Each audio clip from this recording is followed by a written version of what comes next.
It was a month of record-breaking temperatures in Georgia in September of 1999. American Beauty and Fight Club had hit the big screens. On the radio, people were listening to Mambo No. 5 by Lou Bega and Unpretty by TLC. Bill Clinton was in the White House, but all of that was far away from the mind of exuberant and petite 18-year-old Elaine Nix on Monday, September 20th, 1999, as she left her parents' home in suburban Gainesville, Georgia, to drive to Zach's Food Rack, a convenience store and truck stop a short distance from her home. You see, Elaine had gotten a rather nasty page from her boyfriend just before 11 p.m. that fateful Monday evening. Incensed, Elaine jumped in her 1986 Toyota Celica and made her way to the closed Zach's Food Rack, where she could call her boyfriend from a payphone without racking up hefty long-distance charges. She talked with Billy Millwood until 12:10 a.m. What occurred in the following minutes and hours is a mystery to this day. But one thing is certain, no one in Elaine Nix's family ever saw her alive again.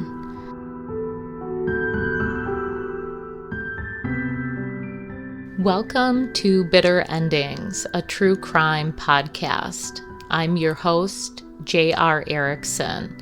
In Bitter Endings, I'll bring you stories of those taken too soon, the silent many who no longer have a voice through which to seek justice. The Bitter Endings podcast is sponsored by My Fiction Novels. The Northern Michigan Asylum series are novels that braid elements of haunting and murder mystery, and they're all inspired by a real former asylum here in Traverse City, Michigan, which is where I live.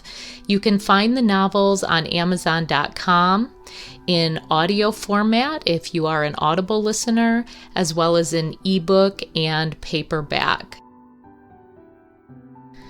Before we delve too deeply into the mystery surrounding Elaine's disappearance and murder, let's zoom out and get a glimpse of life before her death. Jacqueline Elaine Nix was born on December 17, 1980, in Gainesville, Georgia, to parents David and Becky Nix. For you astrology buffs, that's the sun sign of Sagittarius. She was raised in Hall County, Georgia, which is located about halfway between Atlanta to the southeast and the Appalachian Mountains to the north. Elaine lived in a rural, primarily blue-collar community.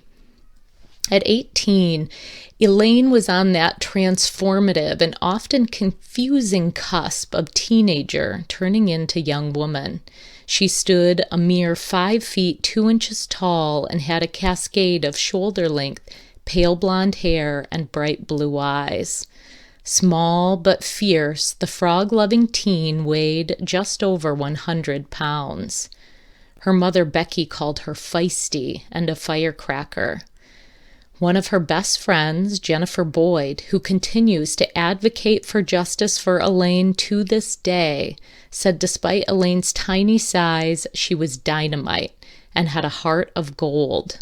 Jennifer remembers sleepovers, gossiping, laughing, and singing together. They both attended East Hall High School and even entered the Miss Valhalla pageant together. The many descriptions of Elaine by friends and family include attributes like charismatic, spunky, silly, bubbly, and a spitfire. She was a small girl with a big personality. Though she dropped out of high school, Elaine had shared dreams of one day becoming a nurse and starting a family. In September of 1999, she worked as a hostess at the Up the Creek restaurant, a modern restaurant known for its seafood and located on the same road she would later vanish from. Elaine was like so many young women, looking forward to the years that seem almost guaranteed in the glittering days of youth. Unfortunately, Elaine's future would be stolen less than 3 months shy of her 19th birthday. On the day before she disappeared, Elaine returned home from church, excited to tell her mother she'd rededicated herself to the church and been forgiven for all of her sins. It's a memory that Elaine's mother, Becky, cherishes to this day. On Monday, September 20th, the last day Elaine was seen alive, she didn't feel well. Her mother remembers peeking into her bedroom and commenting that Elaine was going to sleep her life away. Eventually, the teen got up, and she and her mother made dinner together. That evening, Elaine's boyfriend, Billy, sent her a mean pager message, which translated to "F you, B." I think we can all decipher what that meant. Becky reported that Elaine and Billy broke up regularly, and on that evening they were more off than on.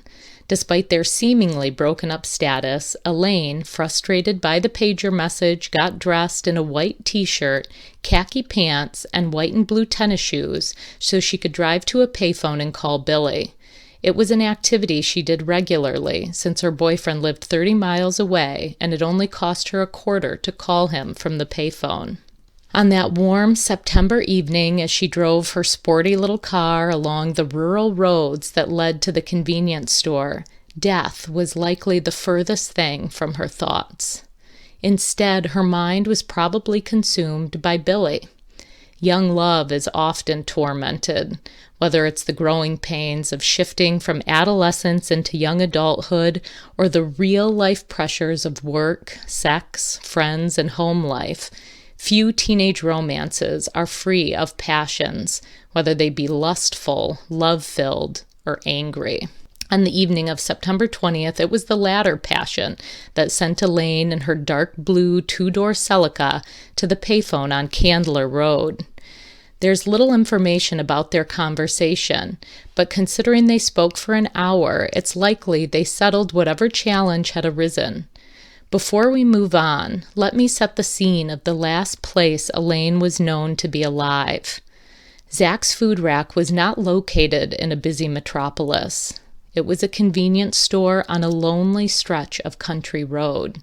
Across the street lay a desolate railroad track surrounded by dense Georgian forests. More woods lay behind the store. From what I observed on Google Maps, there were no houses, businesses, or even stoplights in view of the isolated truck stop. Furthermore, the payphone that Elaine used that night was at the edge of the large parking lot near the road, set off all by itself. Imagine that for a moment. It's midnight on a dark country road in Georgia. According to the weather history for that night, it was in the low 60s, and the half moon was likely hidden by an overcast sky. The parking lot was lit, but the world beyond would have been cast in black. At the edge of a forlorn, empty parking lot stands tiny, blonde Elaine Nix. It's an eerie vision, and one that I fear offered an opportunity for a person with a very dark heart indeed. Around 2 a.m., a police officer noticed Elaine's car in the parking lot of the closed Zach's Food Rack. The windows were rolled down, and when he touched the hood, it was still warm. He noticed the keys in the ignition, but gave little thought to the abandoned car. No one sounded the alarm in the initial hours after Elaine went missing. She was, after all, 18 and might have gone to stay at a friend's house. However, in the hours that followed, her absence grew more obvious. Concern arose within Becky Nix when her daughter missed her shift at the Up the Creek restaurant. On the afternoon of September 21st, after not having heard from their daughter since the night before, Becky and David Nix went out looking for her. They spotted her car in the parking lot at Zach's Food Rack.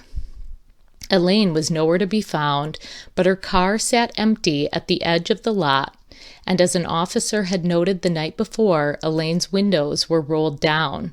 Quote, "I got in it, and the keys were in the ignition," Becky recalled about her daughter's keys, which included a frog keychain. "I cranked it, and I thought, well, it cranks, it's got gas in it, where is she?" Becky noted that her daughter's purse and cigarettes were also in the vehicle. Unsure about where her daughter had gone, Becky walked into the food mart and asked the clerk how long Elaine's car had been in the lot.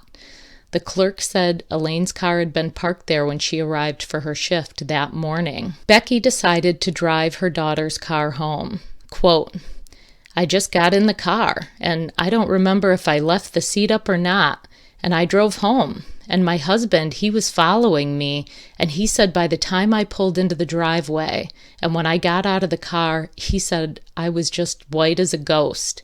And I knew then that something was wrong with this picture." At home, Becky phoned Elaine's boyfriend Billy to ask if anything unusual had happened during their call the previous night. He said nothing had. Their next call was to the Hall County Police Department to report their daughter missing. Then they jumped into action, creating a handwritten missing persons flyer of Elaine. They hung the flyers at Zach's and the surrounding area, but Elaine's dad, David, noticed most of the flyers were ripped down. The weekend after she vanished, Elaine's family and friends gathered at Zach's to search for her. Their search turned up nothing. A quote from Elaine's good friend Jennifer Boyd stated, quote, "It was really hard, especially when we were going by the lake. There's a trailer park right next to Zach's food rack, and there's a railroad tracks everywhere, and then the lake," Boyd said. "But just coming across maybe a garbage bag and it possibly looking like something could be in it, and then poking just to see if, we all wanted to find her, but we didn't want to find her that way. So that was the scariest part, when you would see something that could possibly be, and then checking it out and hoping it's not." In the days that followed, Becky and David Nix were frustrated with the investigation or lack thereof. They felt that the Hall County Police looked at Elaine's sometimes troubled past and labeled her a runaway.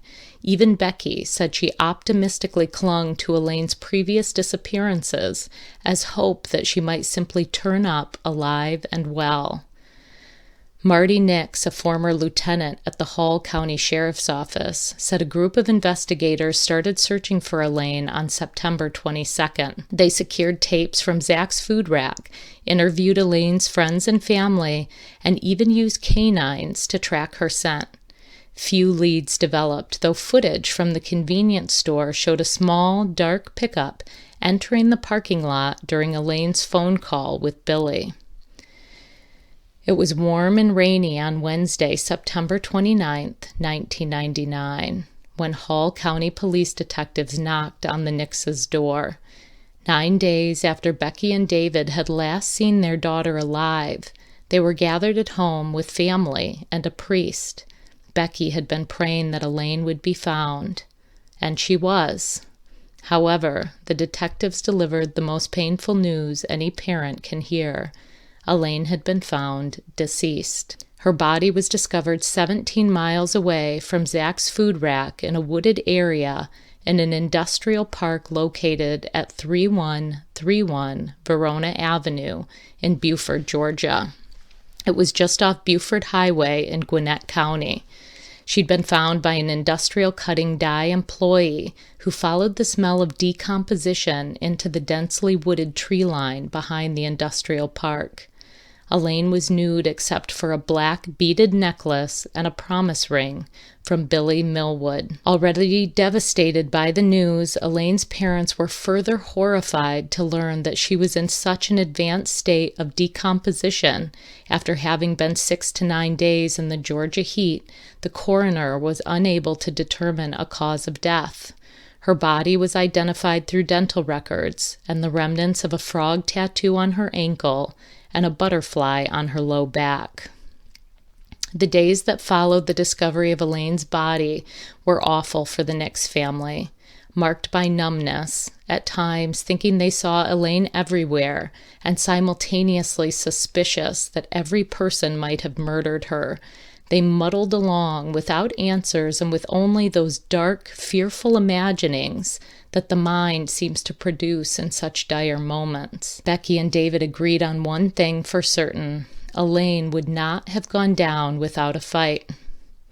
Becky and David Nix, surrounded by friends and family, laid their daughter to rest at Memorial Park in Gainesville, Georgia. Due to the condition of Elaine's body, it was a closed casket. Despite years of investigating, more than 20 in fact, by both police and family and friends of Elaine, no suspects have been identified in the murder of Elaine Nix. The advanced decomposition of her body left many questions unanswered, such as how she died and whether she'd been raped.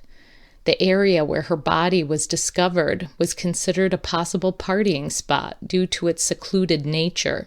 Additionally, her last known location was a parking lot frequented by truckers who might pull in for a rest after hours on the road. David, Elaine's father, has speculated that she might have witnessed something she shouldn't have at Zach's and been silenced as a result. In 2005, Hal Lauder Jr., a private investigator, started looking into Elaine's murder. Lauder worked on the case for more than 2 years, reviewing information and re-interviewing Elaine's friends and family. He lamented the fact that Elaine's murder did not get a great deal of media coverage.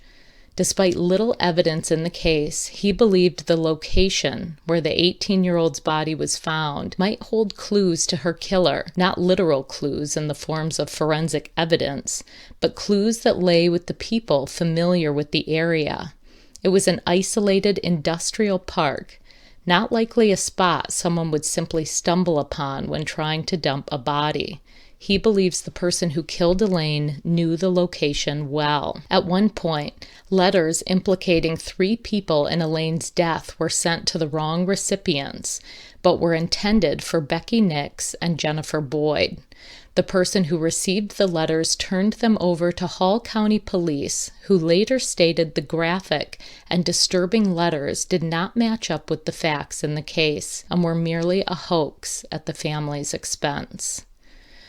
Becky would leave no stone unturned in the years after her daughter's death, including going on the Montel Williams show with Elaine's friend Jennifer Boyd to speak with psychic Sylvia Brown. Brown told Becky that Elaine did not suffer during her death and that she was strangled. She also mentioned that she knew her killer, who was freckled and skinny. Not to go off on a tangent here, but I've most definitely never heard of strangling as a painless death. In the last 20 years, rumors have run rampant, as they so often do in unsolved small-town murders. People have speculated that Elaine's then-boyfriend was involved, though police didn't seem to think so. Though Billy has been in and out of jail for drug-related issues most of his adult life, he's never changed his story about the night of September 20th, 1999. On the Elaine Nix Memorial Facebook page, a number of comments can be found pointing the finger at various members in the Gainesville community. Again, police have stated that nearly all of these accusations lack evidence to support them. 5 years after Elaine's murder, Becky and David sold their home and moved. They boxed Elaine's things, which now sit in a back room of their home, an untouched reminder of the daughter who is forever 18. There are other reminders of their beautiful and vivacious Elaine, including framed photographs and surfaces bursting with frogs, one of her favorite things. There's also her jewelry, the pieces found on her body more than 20 years ago, that remain in plastic bags tucked deep in a drawer in the Nix home. Every September, Elaine's family and friends gather to remember her at her grave at Memorial Park. They release balloons with messages to their departed daughter, sister, and friend. Her mother regrets that Elaine did not live to meet her brother's children, 2 nieces and a nephew. In the years since her death, her family has been, in many ways, frozen in time, forever suspended between their once happy, intact life and the shattered existence that came afterward.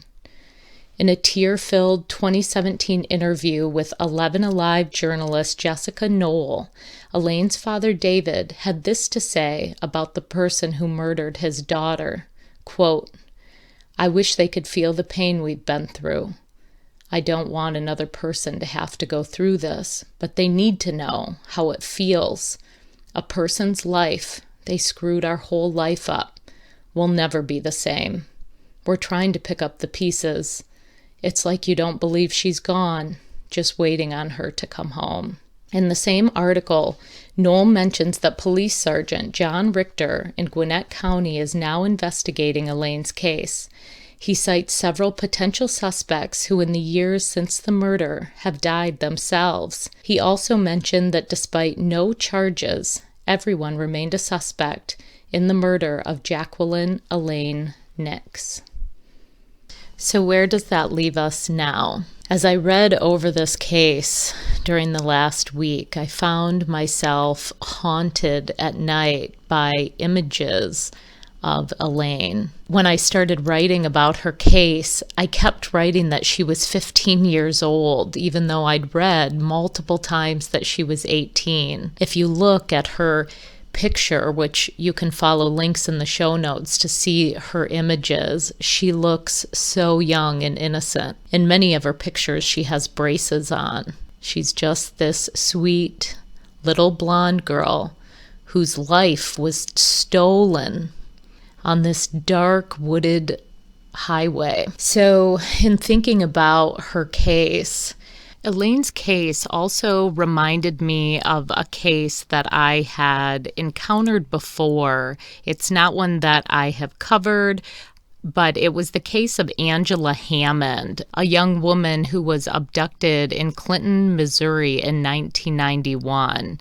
And I watched the case on Unsolved Mysteries, and then later I listened to a podcast on trace evidence. It's podcast 61, and trace evidence, if you haven't heard of it before, is a true crime podcast that I've been listening to for a year or two now. I really enjoy it. So if you do want to find out more about the case of Angela Hammond, I recommend you check out Trace Evidence, episode 61.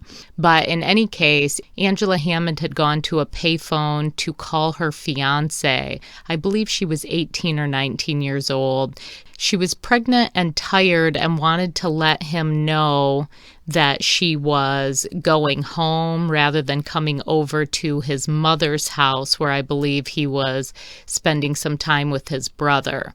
As they were speaking on the phone, a man pulled into the parking lot of the grocery store where she was outside using the telephone, and she commented to her boyfriend that he kind of gave her the creeps. He was bearded, he looked really dirty. At some point, he parked his pickup truck near Angela's car, and he got out with a flashlight for several seconds as if he were looking for something he might have dropped on the ground. And I don't know how long they continued to speak with this man in the parking lot, but at some point Angela screamed, there was a commotion, and her boyfriend, his name was Rob, he jumped in his car and immediately raced to the parking lot of the store where she had been on the payphone. It was just a short distance from his house. And as he was driving there, he passed the pickup and he heard Angela scream his name from within this truck, and she was struggling with the driver. So Rob ended up throwing his car into reverse, turning around and chasing the pickup into the rural forests of Missouri in the middle of the night. And his transmission ended up failing and his car stalled, and the driver who had taken Angela disappeared, and they never found her. To this day, they have never found her. He gave a pretty detailed description of the pickup truck. He described it as a green Ford F-150 from either the 1960s or the 1970s. It had a white top, and the entire back window was a mural of fish leaping out of the water. There had also been a little bit of damage to the front left fender.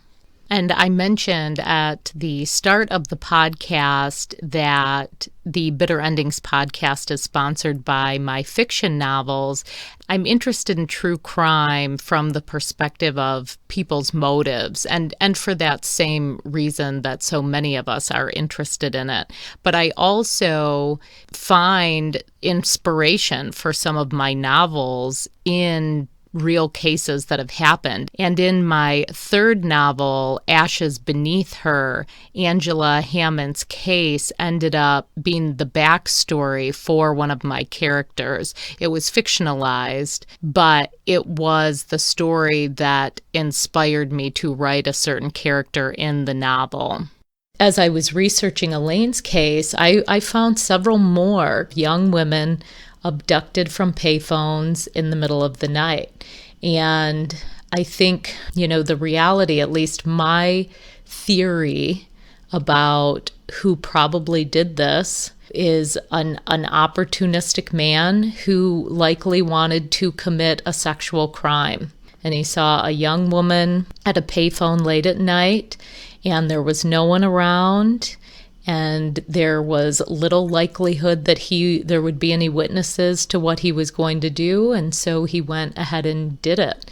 And so often in, these rape murders of young women, these are opportunistic predators. Even Ted Bundy was an opportunistic serial killer. He attacked women who were, for the most part, alone and vulnerable. So I also want to talk about Billy, Elaine's boyfriend, who was 30 miles away the night that she disappeared.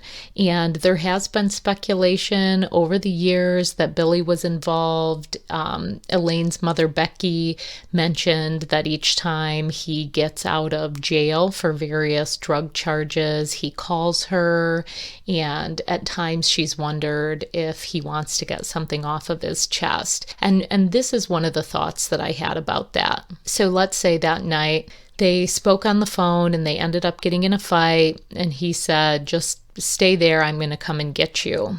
Like, that's not a totally illogical jump.